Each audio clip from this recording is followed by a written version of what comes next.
ಕರುನಾಡಿಗೆ ಭಕ್ತಿಪೂರ್ವಕ ನಮಸ್ಕಾರಗಳು. ನಾನು ನಿಮ್ಮ ದಾನಯ್ಯ ಸರ್, ಊರು ತೋಳನೂರು, ತಾಲೂಕು ಅಕ್ಕಲಕೋಟೆ, ಜಿಲ್ಲೆ ಸೊಲ್ಲಾಪುರ, ಮಹಾರಾಷ್ಟ್ರ. ಇವತ್ತು 3 ಜುಲೈ 2026. ನಿನ್ನೆ ಸಂಯುಕ್ತ ಕರ್ನಾಟಕ ಪತ್ರಿಕೆಯಲ್ಲಿ ಒಂದು ಸುದ್ದಿ ಬಂದಿತ್ತು. ಅದನ್ನ ಒಂದು ಆತ್ಮೀಯರು ಗೆಳೆಯರು ಒಂದಿಬ್ರು ಜನ ಕರ್ನಾಟಕದಿಂದ ನನಗೆ ವಾಟ್ಸಪ್ ಮೆಸೇಜ್ ಕೂಡ ಮಾಡಿದ್ರು. ಪ್ರೊಫೆಸರ್ ಬಾಗಣ್ಣ ಸರ್ ಮೆಸೇಜ್ ಮಾಡಿದ್ರು, ಇನ್ನೊಬ್ರು ಮಂಗಳೂರಿನಿಂದ ನನ್ನ ಮೆಸೇಜ್ ಮಾಡಿದ್ರು. ಆ ಸಂಯುಕ್ತ ಕರ್ನಾಟಕ ಪತ್ರಿಕೆ ಸುದ್ದಿ ಓದಿದೆ. ನಾನು ಓದಿದ ತಕ್ಷಣ ಗೊತ್ತಾಯ್ತು, ನಿನ್ನೆ ನಡೆದ ಜೂನ್ 2026 UGC NTA ನೆಟ್ ಪರೀಕ್ಷೆ, ವಿಶೇಷವಾಗಿ ಇಂಗ್ಲಿಷ್ ಪತ್ರಿಕೆಯಲ್ಲಿ 150 ಕ್ವಶನ್ಗೆ 67 ಕ್ವಶನ್ ಹಿಂದೆ ನಡೆದ ಪ್ರಶ್ನೆ ಪತ್ರಿಕೆಯಿಂದ ಆಸ್ ಇಟ್ ಈಸ್ ಕ್ವಶನ್ಸ್ ಅನ್ನ ರಿಪೀಟ್ ಮಾಡಿದ್ದಾರೆ. ಕ್ವಶನ್ ಮತ್ತು ಕೆಳಗಿರುವ 4 ಆಪ್ಷನ್ ಸೇಮ್ ಕ್ವಶನ್. ನನಗೆ ಮಾಲಾಸಿರಿನ ಹುಡುಗಿ ಮತ್ತು ಇನ್ನೊಬ್ರು ಮಾಲಾಸಿರಿ ಅನ್ನೋ ತಂಗಿ ಮತ್ತು ಇನ್ನೊಬ್ರು ಸರ್ ಅದ.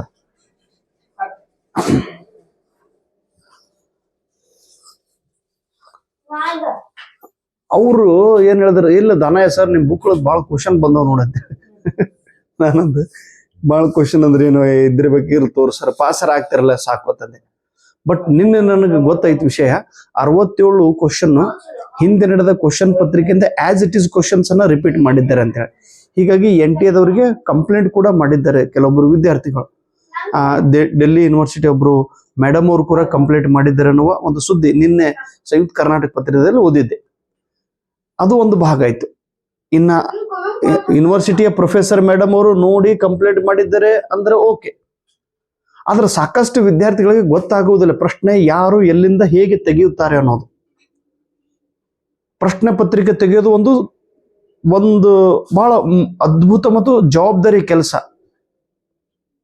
ಕ್ವಶನ್ಸ್ಗಳನ್ನ ಫ್ರೇಮ್ ಮಾಡೋದು ಬಹಳ ಮಹತ್ವದ್ದು. ಬಟ್ ಏನಾಗ್ತದೆ, ಯಾರು ಸ್ಮಾರ್ಟ್ ವರ್ಕ್ ಮಾಡಿ ಹಿಂದಿನ ಕ್ವಶನ್ ಪೇಪರನ್ನ ಅನಾಲಿಸಿಸ್ ಮಾಡುತ್ತಾರೋ, ಮತ್ತೆ ನಾನು ಸಂಗ್ರಹ ಮಾಡಿದ ಬುಕ್ಕು, ನನ್ನ ಬುಕ್ ಯಾಕೆ ಮಹತ್ವದ ಅನ್ನೋದು ನಿಮ್ಗೆ ಒಂದು ಸ್ಯಾಂಪಲ್ ಉದಾಹರಣೆ. 2018 PU ಕಾಲೇಜ್ ಲೆಕ್ಚರ್ ಪೋಸ್ಟ್ ಬಿಟ್ಟಿದ್ದು. ನನ್ನ ನೋಟ್ಸ್ ಇಂಗ್ಲಿಷ್ ಇದ್ದವ್ರು ಎಷ್ಟು ಜನ ತಗೊಂಡಾರ ನೋಡ್ರಿ, ಎಲ್ಲರೂ PU ಕಾಲೇಜ್ ಲೆಕ್ಚರ್ ಅಪಾಯಿಂಟ್ಮೆಂಟ್ ಆಗ್ಬಿಟ್ರಿ. ಇದು ಅಗದಿ ಓಪನ್ ಆಗಿ ವಿಡಿಯೋದೊಳಗೆ ಈ ಮಾತನ್ನು ಹೇಳುತ್ತಿದ್ದೇನೆ. ಹುಬ್ಳಿದೊಳಗೆ ನಂದೊಂದು ವರ್ಕ್ಶಾಪ್ ಇಟ್ಟಿದ್ರು ಸರ್, ಒಬ್ರು ಸರ್ ಅಲ್ಲಿ. ಆಮೇಲೆ ರಾಯಚೂರದೊಳಗೊಂದು ವರ್ಕ್ಶಾಪ್ ಇಟ್ಟಿದ್ರು ನಮ್ಮ ಶಾಂತೇಶ್ ಸರ್ ಅನ್ನೋರು. ಆಮೇಲೆ ಕಲಬುರಗಿದೊಳಗೊಂದು ವರ್ಕ್ಶಾಪ್ ಮಾಡಿದ್ದೆ. ಈ 3 ವರ್ಕ್ಶಾಪ್ದೊಳಗೆ ಅಟೆಂಡ್ ಮಾಡಿದಂತ PU ಕಾಲೇಜ್ ಅಟೆಂಡ್ ಮಾಡಿದಂತ ಎಲ್ಲಾ ವಿದ್ಯಾರ್ಥಿ ಮಿತ್ರರು ಅಪಾಯಿಂಟೆಡ್. ಅದಕ್ಕೆ ಕಾರಣ ಏನು ಗೊತ್ತರಿ, ನಾನೇನು ಸಂಗ್ರಹ ಮಾಡಿದ್ದು ಕಂಟೆಂಟ್ ಐತಿ ನೋಡು, ಔಟ್ ಸ್ಟ್ಯಾಂಡಿಂಗ್. ನನ್ನ ಬಗ್ಗೆನೇ ಹೊಗಳೋಕೋ ಅಲ್ಲ, ಬಟ್ ನಾನು ಕಲೆಕ್ಟ್ ಮಾಡಿದ್ದು ಸೋರ್ಸು ಅಂದ್ರೆ ನೆಟ್ ಮತ್ತು ಕೇಸೆಟ್ ಸಲುವಾಗಿ ನಾನು ತಯಾರು ಮಾಡಿದ್ದು ನೋಟ್ಸ್. ಆಮೇಲೆ ಅಥೆಂಟಿಕ್ ಕೆಲವೊಂದು ವೆಬ್ಸೈಟ್ಗಳಿಂದ ನಾನು ನೋಟ್ಸ್ ಅನ್ನ ಕಲೆಕ್ಟ್ ಮಾಡಿದ್ದೆ. ಆಮೇಲೆ ಸೆಂಟ್ರಲ್ ಯೂನಿವರ್ಸಿಟಿ ಲೈಬ್ರರಿಯಿಂದ ನೋಟ್ಸ್ ಅನ್ನ ಕಲೆಕ್ಟ್ ಮಾಡಿದ್ದೆ. ಅದನ್ನ PU ಕಾಲೇಜ್ ಓದುವಂತ ವಿದ್ಯಾರ್ಥಿಗಳು ಕೊಟ್ಬಿಟ್ಟಿದ್ದೆ. ಏನ್ ಹಿಂಗ್ ಇವನ್ ಕ್ವಶನ್ ಮತ್ತು ಕೆಳಗೆ 4 ಆಪ್ಷನ್ ಆಸ್ ಇಟ್ ಈಸ್ 2018 ಹೇಳೋದು ಉದ್ದೇಶ ಏನ್ ಗೊತ್ತದ್ರಿ? ಈ ಮಾತು ನಾನು ಯಾಕೆ ಹೇಳಿನಿ, ಇಲ್ಲಿ 67 ಕ್ವಶನ್ ಬಂದದ, ಅದು ಗೊತ್ತಾದ ತಕ್ಷಣ ಎಲ್ಲರಿಗೂ ಗೊತ್ತಾಯ್ತು. ಆದ್ರೆ ಸಾಕಷ್ಟು ವಿದ್ಯಾರ್ಥಿಗಳು ಅಥವಾ ಸಾಕಷ್ಟು ಜನರಿಗೆ ಗೊತ್ತಾಗಂಗಿಲ್ರಿ ಕ್ವಶನ್ ಎಲ್ಲಿದ್ ಹೆಂಗ್ ತರ್ತಾರ ಅಂತ ಹೇಳಿ. ಬಟ್ ಕಳೆದ 2013ಲಿಂದ ನಾನು ಈ ಕ್ಷೇತ್ರದ ಕೆಲಸ ಮಾಡ್ತಾ ಇರೋದ್ರಿಂದ ನಾನು ಪ್ರತಿ ಬಾರಿ ಅಯಶಸ್ವಿ ಆದಂತ ವ್ಯಕ್ತಿ. ಬಟ್ ಅಯಶಸ್ವಿ ಆದ್ರೂ ಕೂಡ ನಾನು 2008ಲಿಂದ ಈ PU ಕಾಲೇಜ್ ಎಕ್ಸಾಮ್ ಬರ್ದೇನ್ರಿ, ಹೈಸ್ಕೂಲ್ ಎಕ್ಸಾಮ್ ಬರ್ದೀನಿ. ನಾನು ಲೆಕ್ಕ ಇರ್ಲಾರ್ದಷ್ಟು ಎಕ್ಸಾಮ್ಗಳನ್ನು ಬರ್ದೀನಿ. ಬಟ್ ಯಾವ ಎಕ್ಸಾಮ್ದೊಳಗೆ ನಾನು ಕ್ವಾಲಿಫೈಡ್ ಆಗಿಲ್ಲ. ನಾನು ಸೋತು ನಾನು ಹ್ಯಾಂಗ್ ಗೆದ್ದಿನ ಅನ್ನೋದು ನನಗೆ ಗೊತ್ತಿಲ್ಲ. ಅದು ನೀವು ನನಗೆ ಇವಾಗ ಗೆಲುವಿನ ಸ್ಥಾನದಲ್ಲಿ ತಂದು ನಿಂದ್ರಿಸಿರಿ. ಆದ್ರೆ ಸೋತಾಗ ನಾನು ಕಲೆಕ್ಟ್ ಮಾಡಿರೋ ಮಟೀರಿಯಲ್ ಏನೈತಿಲ್ಲ, ಅದು ಬಹಳ ಸ್ಟ್ಯಾಂಡರ್ಡ್ ಐತಿ. ಮತ್ತು ಪ್ರತಿ ಬಾರಿ ಕೆಸೆಟ್ ಪರೀಕ್ಷೆ ಪಾಸ್ ಆಗ್ಲಿಕ್ಕೆ ಈಗ ಲಾಸ್ಟ್ ಟೈಮ್ 432 ಸ್ಟೂಡೆಂಟ್ ಪಾಸ್ ಆದ್ರು. ಇಲ್ಲಿವರೆಗೆ 828 ಜನ ಪರೀಕ್ಷೆ ಪಾಸ್ ಆಗಿದ್ರು.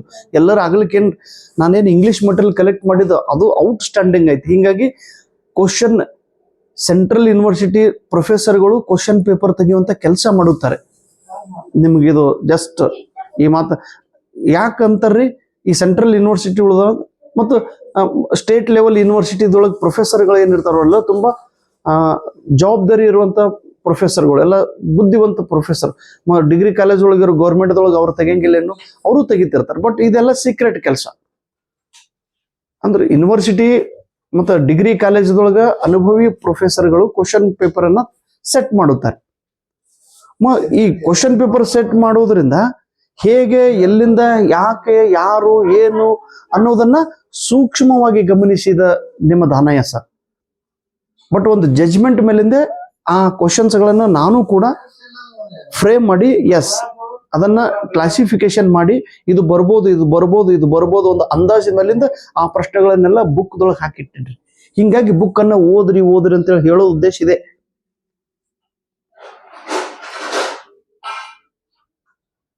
ಅದಕ್ಕಾಗಿನ ಎಲ್ಲರಂದ್ರೆ ನೀವು ಸರ್ ನೀವು ಈಗ ಹೈಸ್ಕೂಲ್ ಟೀಚರ್ ಸಲುವಾಗಿ ತೆಗೀರಿ ಅಂತಂದ್ರೆ ನೋಡ್ಸ ಅದೇ ಕಾನ್ಫಿಡೆನ್ಸ್ ನನಗೆ ಸೋರ್ಸ್ ನೋಡ್ರಿ.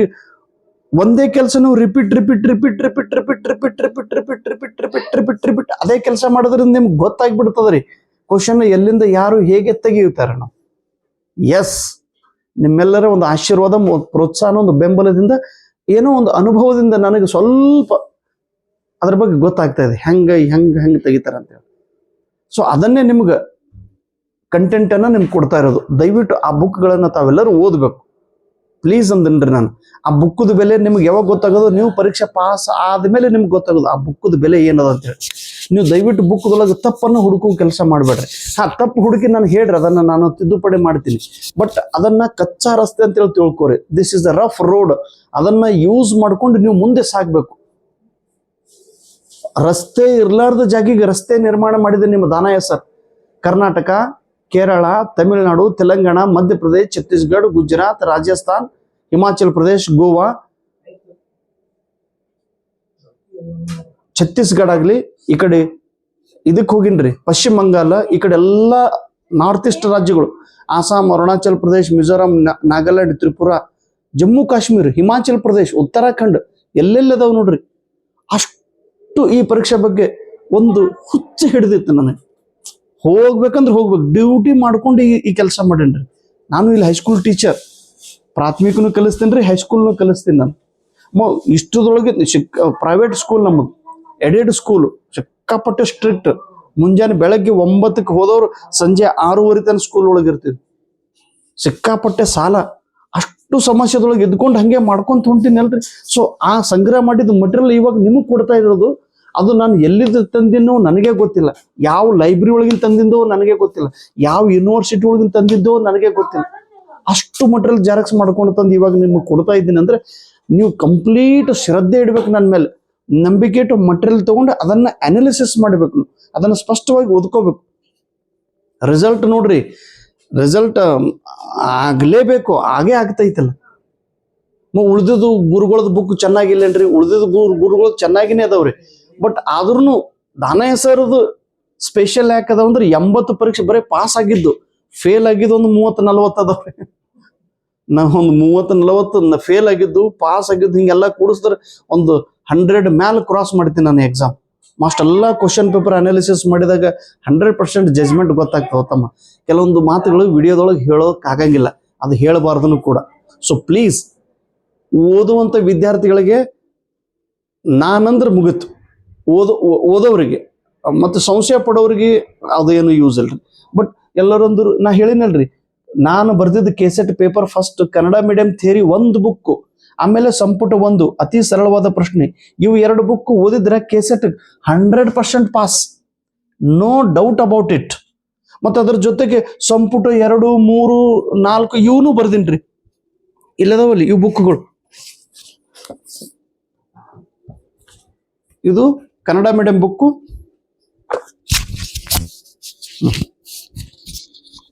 ಇದು ಕನ್ನಡ ಮೀಡಿಯಂ ಬುಕ್, ಇದು ಸಂಪುಟ 1. ಇದು ಇವಾಗ ನಿಮ್ಗೆ ಓದಂತೇಳಿ ವಿನಂತಿ ಮಾಡ್ತಾ ಇದ್ದಾರೆ. ಓಕೆ, ಇದು ಓದಿದ್ರೆ ಕೆಸೆಟ್ ಕಂಪ್ಲೀಟ್ 100% ಪಾಸ್. ಮತ್ತು ಸರ್ ವಿಡಿಯೋ ನೋಡ್ಬೇಕೇನ್ರಿ, ಎಷ್ಟು ವಿಡಿಯೋ ಮಾಡಿರಿ ಸರ್? 1700 ವಿಡಿಯೋ ಮಾಡಿದ್ದೀನಿ ಸರ್. ಯಾವ್ದು ವಿಡಿಯೋ ನೋಡ್ಬೇಕು, ಎಲ್ಲಿಂದ ವಿಡಿಯೋ ನೋಡ್ಬೇಕು, ಎಷ್ಟು ವಿಡಿಯೋ ನೋಡ್ಬೇಕು? ಮೊಬೈಲ್ ಬಂದ್ ಮಾಡಮ್ಮ, ಎಷ್ಟು ವಿಡಿಯೋ ನೋಡ್ಬೇಕು ಗೊತ್ತಾಗ್ತಾ ಇಲ್ಲ ಸರ್. ಈಗ ವಿಡಿಯೋ ನೋಡೋ ಅವಶ್ಯಕತೆನೇ ಇಲ್ಲ ನಿಮಗೆ. ಬುಕ್ ಅನ್ನ ಕೈ ಹಿಡಿದು ಅಗದಿ ಶ್ರದ್ಧೆಯಿಂದ ಒಂದೊಂದು ಯೂನಿಟ್ದೊಳಗೆ ಒಂದು 10 ಪೇಜ್ ಅದಾವ. 10 ಪೇಜ್ ಓದಲಿಕ್ಕೆ 1 ಗಂಟೆ ಟೈಮ್. 10 ಪೇಜ್ ನೀಟಾಗಿ ಓದ್ಕೊಂಡ್ಬಿಡ್ರಿ. ತಿಳಿಲಿಲ್ಲ ಸೆಕೆಂಡ್ ಟೈಮ್ ಓದ್ರಿ, ತಿಳಿಲಿಲ್ಲ ಥರ್ಡ್ ಟೈಮ್ ಓದ್ರಿ, ತಿಳಿಲಿಲ್ಲ 4th ಟೈಮ್ ಓದ್ರಿ. 1 ಗಂಟೆದೊಳಗೆ 10 ಪೇಜ್ ಆರಾಮಾಗಿ ಬರೀ ಓದೋದು, ರಿಪೀಟ್ ಓದಿದ್ರೆ ಕಂಟೆಂಟ್ ಏನನ್ನೋದು ಗೊತ್ತಾಗ್ತದ್ರಿ. ವಿಡಿಯೋ ನೋಡೋ ಅವಶ್ಯಕತೆನೇ ಇಲ್ಲ. ವಿಡಿಯೋ ಯಾವಾಗ ನೋಡ್ಬೇಕು, ಯಾವ ಕನ್ಸೆಪ್ಟ್ ತಿಳಿದಿಲ್ಲ ಅದನ್ನ ವಿಡಿಯೋ ನೋಡೋದು. ಉಳಿದಿದ್ದೆಲ್ಲ ಬುಕ್ದೊಳಗೆ ಬರ್ದಿದ್ದೈತಲ್ರಿ. ನಾನು ಯಾವ ಗುರುಗಳದ್ದು ವಿಡಿಯೋ ನೋಡದೆ ಯಾರ್ದು ನೋಡೇ ಇಲ್ಲ ನಾನು. ಮತ್ತು ನಾನು ನಿಮ್ಮ ಎದುರಿಗೆ ಪಾಸ್ ಆಗಿ ನಿಂತೀನಿ ಇಲ್ಲಿ ಹೇಳ್ರಿ. ಇದೊಂದು ಬುಕ್, ಇದ್ರ ಜೊತೆಗೆ ಇದೊಂದು ಓದಂತ ಹೇಳಿ ಪಾಸ್ ಆಗೋ ಸಲುವಾಗಿ, ಫಕ್ತ್ ಜಸ್ಟ್ ಪಾಸ್ ಆಗೋ ಸಲುವಾಗಿ. ಇಲ್ಲ ಸರ್, ಕೆಸೆಟ್ದೊಳಗೆ ನಾನು ರ್ಯಾಂಕೇ ಬರ್ಬೇಕು ಸರ್, ಇಡೀ ರಾಜ್ಯಕ್ಕೆ ನಾನು ರ್ಯಾಂಕ್ ಬರ್ಬೇಕು ಸರ್, ಟಾಪ್ 10 ಒಳಗೆ ಬರಬೇಕು, ಟಾಪ್ 20 ಒಳಗೆ ಬರಬೇಕು, ಹಿಂಗೆ ರ್ಯಾಂಕರ್ ಸ್ಟೂಡೆಂಟ್ ಅಂತ ಕರೀತಾರಲ್ಲ, ಬರೇ ಕೂತು ಓದುವಂತ ವಿದ್ಯಾರ್ಥಿಗಳಿಗಾಗಿ ಇದು ಆನ್ ದ ವೇ. ಸುಮ್ಮನೆ ಹೋತು ಓದಿದ್ರೆ ನೀವು ಕೆಸೆಟ್ ಪರೀಕ್ಷೆ ಪಾಸ್ ಆಗ್ತೀರಿ. ಇವು 2 ಬುಕ್ ಓದಿದ್ರೆ. ಮತ್ತೆ ನೆಟ್ ಎಕ್ಸಾಮ್ನು ಪಾಸ್ ಆಗ್ಬೇಕು ಸರ್, JRFನು ಆಗ್ಲೇಬೇಕು ಸರ್, ಮತ್ತು ನಾನು ಕರ್ನಾಟಕ ಹಿಂಗೆ ಸ್ಟೇಟ್ ರ್ಯಾಂಕ್ ಬರಬೇಕು ಸರ್ ಅನ್ನುವಂಥ ವಿದ್ಯಾರ್ಥಿಗಳಿಗಾಗಿ ಇವು 3 ಬುಕ್ ಬರ್ದಿದ್ದೈತಿ. ಇವು ಏನದಾವಲ್ಲ, ಸಂಪುಟ 2, 3, 4. ಇದು ಸಂಪುಟ 3, ಇದು ಸಂಪುಟ 4, ಇದು ಸಂಪುಟ 5. 2, 3, 4. ಮತ್ತು ಇವು 3 ಬುಕ್ ಯಾರ ಸಲುವಾಗಿ ಅದಾವ್ರಿ? ಇದು ಫುಲ್ ಟೈಮ್ ಯಾರಿಗಿದೆಯೋ, ಯಾರ ಹತ್ರ ಫುಲ್ ಟೈಮ್ ಇದೆಯೋ, ಯಾರು ಕೆಸೆಟ್ದೊಳಗೆ ರ್ಯಾಂಕ್ ಬರ್ಬೇಕು ಸರ್, ನೆಟ್ ಎಕ್ಸಾಮ್ ಪಾಸ್ ಆಗಬೇಕು, JRF ಮಾಡ್ಕೋಬೇಕು, ಡಿಟೇಲ್ ಆಗಿ ಓದಬೇಕು ಅನ್ನೋರಿಗೆ ಈ ಬುಕ್ ಐತಿ. ಮತ್ತು ಇದು ಬುಕ್ ಓದಲಿಲ್ಲ ಅಂದ್ರೆ ನಡೀತದೇನು ಸರ್? ಎಸ್, ಇದು ಬುಕ್ ಓದಲಿಲ್ಲ ಅಂದ್ರೂ ಕೆಸೆಟ್ ಪರೀಕ್ಷೆ ಪಾಸ್ ಆಗ್ತೀರಿ. ಆದ್ರೆ ಈ ಬುಕ್ 3 ಓದಿದ್ರೆ ನೆಟ್ ವಿತ್ JRF ಕೆಸೆಟ್ದೊಳಗೆ ಇಡೀ ಸ್ಟೇಟಿಗೆ ರ್ಯಾಂಕ್. ಸರ್ ಇಷ್ಟೆಲ್ಲ ಮಟೀರಿಯಲ್ ಹೇಗೆ ಓದೋದು ಯಾವಾಗ ಆಗ್ತಿದ್ರಿ ಸರ್? ಇನ್ನೂ 5 ಬುಕ್ ಆಗುವಷ್ಟು ಮಟೀರಿಯಲ್ ಐತಿ ನನ್ನ ಹತ್ರ. ಮತ್ತು ಅದನ್ನು ಸೆಲೆಕ್ಟ್ ಮಾಡಿ ಇದ್ರೊಳಗೆ ನಾನು ಬರೆದಿದ್ದೈತಿ. ಯಾಕೆ ಅಷ್ಟು ಜಾಸ್ತಿ ಮಟೀರಿಯಲ್ ಇರೋದ್ರಿಂದ ಎಲ್ಲ ರಾಜ್ಯಕ್ಕೆ ಹೋಗಿ ಎಕ್ಸಾಮ್ ಬರೆಯೋದ್ರಿಂದ ತಮ್ಮ ಅದೇನು ನಿಮ್ಗೆ ಹೇಳಪ್ಲಿಲ್ಲ. ಆದ್ರೆ ಏನು ಬೇಕು ಅನ್ನೋದು ಇವು 2 ಬುಕ್ದೊಳಗೆ. 2 ಬುಕ್ ಇಲ್ಲ ಸರ್, ಇದನ್ನು ಓದೋದು ಆಗಂಗಿಲ್ಲ ಅಂದ್ರೆ ಇದು 1 ಬುಕ್ ಓದ್ಕೊಂಡ್ಬಿಟ್ರಿ. ಆದ್ರೆ ಒಂದು ವಿನಂತಿ, ಇವು 2 ಬುಕ್ ನೀವು ಓದೇಬೇಕು ಅನ್ನುವ ನಂದೊಂದು ನಮ್ರತೆಯಿಂದ ವಿನಂತಿ. ಸೊ 5 ಬುಕ್ ಅದಾವ್ರಿ. ಆಸ್ ಯು ವಿಶ್, ನಿಮ್ಮ ಪ್ರಕಾರ ನೀವು ಅದನ್ನ ನೋಡ್ಕೊಡ್ರಿ. ಇಲ್ಲ ಸರ್, ಇಂಗ್ಲಿಷ್ ಮೀಡಿಯಂ ಸ್ಟೂಡೆಂಟ್ ಇದ್ದವ್ರು ಏನ್ ಮಾಡ್ಬೇಕು, ಇದು ಬುಕ್ ಅನ್ನ ಓದ್ಕೋಬೇಕು. ಆಮೇಲೆ ಇವು 2 ಬುಕ್ ಕ್ವಶನ್ ರಿಪೀಟ್ ಬರ್ತಾವ ಅಂತೇಳಿ ಈಗೆಲ್ಲರಿಗೂ ಗೊತ್ತಾಯ್ತು. ಕ್ವಶನ್ ರಿಪೀಟ್ ಬರ್ತಾವ ಅಂತೇಳಿ ನಿಮ್ಗೆ ಈಗ ಗೊತ್ತಾದ್ರೆ ನನಗೆ ಅಡ್ವಾನ್ಸೇ ಗೊತ್ತದ. ಕ್ವಶನ್ ಎಲ್ಲಿಂದ ಯಾರು ಹೆಂಗೆ ತೆಗಿದ್ರಿ, ಎಷ್ಟು ಡೀಟೇಲ್ ಆಗಿ ಅಷ್ಟು ಅದನ್ನು ಓದಿನ್ರಿ ನಾನು. ಭಾಳ ಓದಿದ ತಕ್ಷಣ ಗೊತ್ತಾಗ್ತದೆ ನಿಮಗೆ, ಒಂದು ಜಜ್ಮೆಂಟ್ ಬರ್ತೈತಿ. ಒಂದು ಪರೀಕ್ಷೆ ಪಾಸ್ ಆದ ತಕ್ಷಣ ನಾವು ಗೈಡೆನ್ಸ್ ಮಾಡಕ್ಕೆ ಸ್ಟಾರ್ಟ್ ಮಾಡ್ತೀವಿ. ಒಂದು ಕೆಸೆಟ್ ಪಾಸ್ ಆದ್ರೆ ಚಲೋ, ನಾನು ಆನ್ಲೈನ್ ಕ್ಲಾಸ್ ಹೇಳ್ತೀನಿ, ನಾನು ಆಫ್ಲೈನ್ ಕ್ಲಾಸ್ ಹೇಳ್ತೀನಿ, ನಾನು ಪಾಸ್ ಆಗಿನ ಎಷ್ಟು ಕಾನ್ಫಿಡೆನ್ಸ್. ಒಂದು ಪರೀಕ್ಷೆ ಪಾಸ್ ಆದವರೇ ಒಂಟಿ ಮೇಲೆ ಕೂತಕ್ರ, 80 ಪರೀಕ್ಷೆ ಪಾಸ್ ಆದವರು ಎಲ್ಲಿ ಎಮ್ಮೆ ಕೂಡ್ಬೇಕಾ, ಎಲ್ಲಿ ಅಂದ್ರೆ ಹೇಳೋದೇನ್ರಿ, ಅಷ್ಟು ಕಾನ್ಫಿಡೆನ್ಸ್ ಬರ್ತೈತಿ. ಓಕೆ, ಸೊ ಇಂಗ್ಲಿಷ್ ಮೀಡಿಯಂ ಇದ್ದವ್ರು ಇದು ಬುಕ್ ತಗೋರಿ. ಆಮೇಲೆ ಇಂಗ್ಲಿಷ್ ಲಿಟ್ರೇಚರ್ ಇದ್ದವ್ರಂತೂ 5 ಬುಕ್ ತಗೊಂಡರೆ ನೋಡ್ರಿ. ನೀವು ತಗೊಂಡದನ್ನ ವ್ಯವಸ್ಥಿತ ನೀವು ಸ್ವಲ್ಪ ಓದ್ಬೇಕು. ಅದ್ರೊಳಗೆ ತಪ್ಪು ಹುಡುಕೋದು ನೋಡ್ರಿ, ತಪ್ಪು ಹುಡುಕಿ ನನಗೆ ಹೇಳೋದ್ರಿಂದ ನಿಮ್ಗೆ ಸುಧಾರಣೆ ಆಗ್ತದೇನ್ರಿ? ನನಗೆ ಹೇಳ್ರಿ, ನಾನು ಸುಧಾರಣೆ ಮಾಡ್ಕೊತೀನಿ. ಬಟ್ ನೀವು ಅದರಿಂದ ನೀವು ಮುಂದೆ ಹೋಗ್ಬೇಕು. ತಪ್ಪನ್ನು ಸ್ವಲ್ಪ ತಿದ್ದುಕೊಂಡು ಗೋ ಅಹೆಡ್, ಮುಂದೆ ಸಾಗಬೇಕು ನೀವು. Because it's your life, it's your future, it's your fate. Once again, I'm requesting all of you, kindly believe on my work, kindly believe on my experience, kindly believe on my sources. These sources are authentic source I collected from different states, universities, state universities, central universities, different authors book I referred. I made self notes. After that I compiled all notes in these books. I'm requesting all of you, kindly take these books, focus on these books, read it, reread it, reread it, make a revision. Who are making proper revision, that student will get huge mark. Many more students are requesting me, sir, do more videos. But I request you, don't watch all videos. Instead of watching videos, just read these books. So ultimately you have to decide.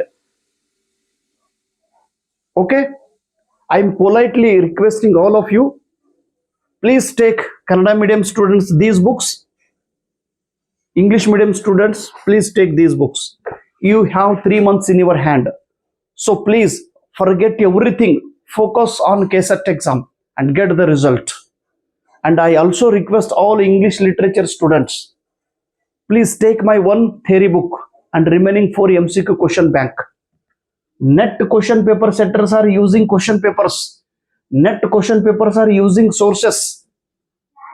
Then ಇನ್ನೊಂದು ಮೊನ್ನೆ KA assistant professor exam ಕರೆದಿದ್ರು 2016 ಒಳಗೆ, 2016 KA assistant professor ಕರೆದಿದ್ರು. ಅವಾಗ ಏನಾಗಿತ್ತು ಗೊತ್ತದ್ರಿ, ಇತಿಹಾಸ subject ಇತಿಹಾಸಕ್ಕೆ 100 ಕ್ವಶನ್ದೊಳಗ 88 question ಇನ್ನೂ ನೆನಪೈತಿ. 2ನೇ ದಿವಸ ಪತ್ರಿಕೆದೊಳಗೆ ಬಂದಿದ್ದ ಪತ್ರಿಕೆನೂ ನನ್ನ ಮನೆಯೊಳಗೆ ಇಟ್ಕೊಂಡಿದ್ದು ನಾನು. 88 ಕ್ವಶನ್ GK ಟುಡೇ ಅಂತೇಳಿ ಒಂದು ವೆಬ್ಸೈಟ್ ಐತಿ, ಅಲ್ಲಿಂದ question as it is question carry ಮಾಡ್ಯಾನ್ರಿ. As it is GK today ಅಂತ ಒಂದು ವೆಬ್ಸೈಟ್ ಐತಿ, ಅಲ್ಲಿಂದ GK ಪೇಪರ್ದೊಳಗಂತೂ GKದು ಅಷ್ಟು ಕ್ವಶನ್ ಅಲ್ಲಿಂದನೇ ಕ್ವಶನ್, ಇವನ್ ಕೆಳಗಿಂದ 4 ಆಪ್ಷನ್ ಆಸ್ ಇಟ್ ಈಸ್. ಮತ್ತೆ ಇದು ಕ್ವಶನ್ ಪೇಪರ್ ತೆಗೆಯೋ ಪದ್ಧತಿ ಏನ್ರಿ, ಬ್ಲೂ ಪ್ರಿಂಟ್ ಎಷ್ಟು ತಪ್ಪ್ರಿ. ನೀವು website as it is question paper, ಅದು ಇಡೀ ಎಂಟೈರ್ ಕರ್ನಾಟಕ ಅಸಿಸ್ಟೆಂಟ್ ಪ್ರೊಫೆಸರ್ ಎಕ್ಸಾಮ್ಗೆ ನೀವು ತೆಗಿತೀರಿ. ಆಮೇಲೆ ಹಿಸ್ಟ್ರಿ ಸಬ್ಜೆಕ್ಟ್ದೊಳಗೆ ವೆಬ್ಸೈಟ್ದೊಳಗಿಂದ ಆಸ್ ಇಟ್ ಈಸ್ ಕ್ವಶನ್. ಅವ್ರಂದ್ರು ನಾವು ಇಂಡಿಯನ್ ಹಿಸ್ಟ್ರಿ ಓದಿದ್ದೀವಿ, ಅನ್ಸೆಂಟ್ ಇಂಡಿಯನ್ ಹಿಸ್ಟ್ರಿ ಓದಿದ್ದೀವಿ, ಬಿಟ್ಟೆಲ್ಲ ಯುರೋಪಿಯನ್ ಹಿಸ್ಟ್ರಿ ಎಲ್ಲ ಕೇಳಿದ್ರೆ ಅಷ್ಟು ಕ್ವಶನ್ ಅವ್ರು ಕೇಳಿದ್ರೆ ಹಂಗ್ರಿ. ಎಷ್ಟೋ ಹುಡುಗರು ಕಂಪ್ಲೇಂಟ್ ಮಾಡಿದ್ರು, ತಕರಾರು ಮಾಡಿದ್ರು, ಹೋರಾಟ ಮಾಡಿದ್ರು. 1 ದಿವಸ 2 ದಿವಸ 3 ದಿವಸ ಹೋರಾಟ ಮಾಡ್ತಾರೆ ಎಲ್ಲ ಸ್ಟೂಡೆಂಟ್ಸ್. 5ನೇ ದಿವಸ ಎಲ್ಲರೂ ಒಂದಾಗಿ ಹೋರಾಟ ಮಾಡೋದು ಆಗಂಗಿಲ್ರಿ. ಸ್ಟೂಡೆಂಟ್ಸ್ ಎಂದೂ ಒಗ್ಗಟ್ಟು ಆಗ್ಲಿಕ್ಕೆ ಸಾಧ್ಯನೇ ಇಲ್ಲ. ಇದು ಸರ್ಕಾರಕ್ಕೂ ಗೊತ್ತೈತಿ. ಅದಕ್ಕೆ ನಿಮ್ಗೆ ಹೇಳೋದು ಉದ್ದೇಶ ಏನ್ರಿ, ದುಡ್ಡು ನಿಮ್ಮ ಹತ್ರ ಇತ್ತಂದ್ರೂ ಖರ್ಚು ಮಾಡ್ಲಿ, ಇರ್ಲಿಲ್ಲ ಅಂದ್ರೂ ಇನ್ನೊಬ್ರ ಕಡೆಯಿಂದ ತೆಗೆದುಕೊಂಡು ಬಂದು ಈ ಬುಕ್ ಅನ್ನ ತಗೊಳ್ರಿ ಪ್ಲೀಸ್. ಇದು ಬುಕ್ಕದ ಬೆಲೆ. ಬುಕ್ ಅನ್ನ ತಗೊಂಡು ಶ್ರದ್ಧೆಯಿಂದ ಓದೋನಿಗೆ ಗೊತ್ತಾಗ್ತದ್ರಿ. ಯಾಕಂದ್ರೆ ಬಹಳ ಮಟೀರಿಯಲ್ ನನಗೆ ಈ ಫೀಲ್ಡ್ದೊಳಗೆ ಇರೋದ್ರಿಂದ ಒಂದು ಐಡಿಯಾ, ಒಂದು ಜಜ್ಮೆಂಟ್ ಬಂದೈತಿ ನನಗೆ. ಆ ಜಜ್ಮೆಂಟ್ ಬೆನಿಫಿಟ್ ತಾವೆಲ್ಲರೂ ತೆಗೆದುಕೊಳ್ಳಬೇಕು. ಬಹಳ ಶ್ರದ್ಧೆ ಮತ್ತು ಇದ್ರ ಸಲುವಾಗಿ ಬಹಳ ಕಷ್ಟಪಟ್ಟಿನ್ರಿ. ಇದೇನು ಒಂದೇ ದಿವಸ ಬುಕ್ ರೆಡಿ ಆಗಿಲ್ಲ. ಅದಕ್ಕೆ ನಿಮ್ಗೆಲ್ಲರಿಗೂ ನಮ್ರತೆಯಿಂದ ವಿನಂತಿ ಏನ್ರಿ, ಯಾವ ಅಂಗಡಿದೊಳಗೂ ನಾವು ಕೊಟ್ಟಿಲ್ಲ. ಕೆಲವೊಬ್ರು ಜೆರಾಕ್ಸ್ ತಗೊಂಡು ಜೆರಾಕ್ಸ್ ಮಾರಾಟ ಮಾಡ್ತಾ ಇದಾರೆ, ಅದು ಅವ್ರವ್ರಿಗೆ ಹಣೆ ಬರ. ಬಟ್ ಅವ್ರು ಮಾರಾಟ ಮಾಡಿದ್ರು ನೀವು ಒಂದ್ ವೇಳೆ ಬುಕ್ ಬೇಕಾದ್ರೆ ನೀವು ಅಲ್ಲಿ ಆ ಅಂಗಡಿ ಒಳಗೆ ಈ ಅಂಗಡಿ ಒಳಗೆ ಜೆರಾಕ್ಸ್ ಮಾಡ್ಕೊಳ್ಳೋಕ್ಕಿಂತ ನೇರವಾಗಿ ನಮ್ಮ ಕಡೆಯಿಂದನೇ ತಗೊಳ್ರಿ. ನಿಮ್ದೊಂದು ಸಹಾಯ ನನಗೂ ಆಗಲಿ, ಮತ್ತು ನಮ್ಮ ಒಂದು ಶುಭಾಶಯ ನಿಮ್ಮ ಜೊತೆಗೆ ಇರ್ತೈತಿ. ನೇರವಾಗಿ ಬುಕ್ ನಾವು ನಿಮಗೆ ಕೊಟ್ಟೆ ಅಂದ್ರೆ ಏನೋ ಒಂದು ಬಾಂಧವ್ಯ ನಿಮ್ಮ ಹತ್ರ ಬೆಳೆಯುತ್ತದೆ. ಒಂದು 100 ರೂಪಾಯಿ ಹೆಚ್ಚು ಹೋದ್ರೂ ಹೋಗ್ಲಿ, ಬಟ್ ನಮ್ಮ ಕಡೆಯಿಂದ ಬುಕ್ ತಗೋಬೇಕು ಅನ್ನೋ ಒಂದು ನಮ್ರತೆಯಿಂದ ವಿಚಾರ. ಆಮೇಲೆ ಕೆಲವೊಬ್ರು ಇದನ್ನ ಕಾಪಿ ಮಾಡಿ ಆ ಕಡೆ ಈ ಕಡೆ ಕಳಿಸೋರಿಗೆ ಕಳಿಸ್ಲಿ.